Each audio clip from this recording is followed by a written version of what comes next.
که په ما سایه ده نو چینار ستړی دی، که زه د میم زما پلار ستړی دی.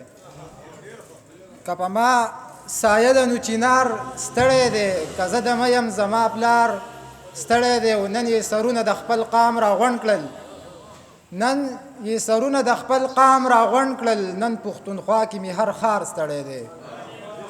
مننه. غزل ته راځم چې پښتونخوا ته مې راغلي دي ټوپکې، ما په لاره کې لیدلې دي ټوپکې.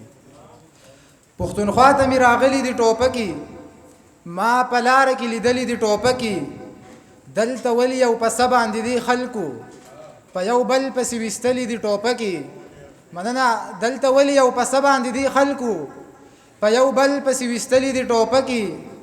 چې جذبه د محبت مې د پزړه کې، نیازک خان لالا، چې جذبه د محبت مې د پزړه کې، هر سړی ما ته نیولې دي ټوپکې. ما خپل حق د خپل ورونو په نوم کړی، ما خپل حق د خپل ورونو په نوم کړی، ما درونو نه سېزلې دي ټوپکې. مننه. ما خپل حق د خپل ورونو په نوم کړی، ما درونو نه سېزلې دي ټوپکې. چې مخاورې ته غل شوی دی اغیار، چې مخاورې ته غل شوی دی اغیار، مونږ ذکر اخیستلې دي ټوپکې. په پښتون یې تجربه د بارود وکړه، په پښتون یې تجربه د بارود وکړه، په پښتون یې ازمایلې دي ټوپکې. په زنا چپ پاتې شو خلکو تاسو، په زنا چپ پاتې شو خلکو تاسو، په مینو ته شکلې دي ټوپکې. او سوال راغلی و د حق د اخیستلو، سوال راغلی و د حق د اخیستلو، ما جواب کې ورلېږلې دي ټوپکې.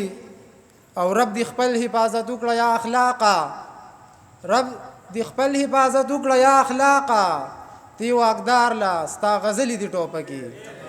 مننه. یو غزل به بل ویمه چې یوازې نه وه د زړه سره د جانان جنازه، یوازې نه وه د زړه سره د جانان جنازه، دې جنازه کې جنازه و د ارمان جنازه. او په پړق خندا کې په نشه ورته ګډا مې وکړه، په پړق خندا کې په نشه ورته ګډا مې وکړه، نن مې سبل شانتې ویستلې د خفګان جنازه.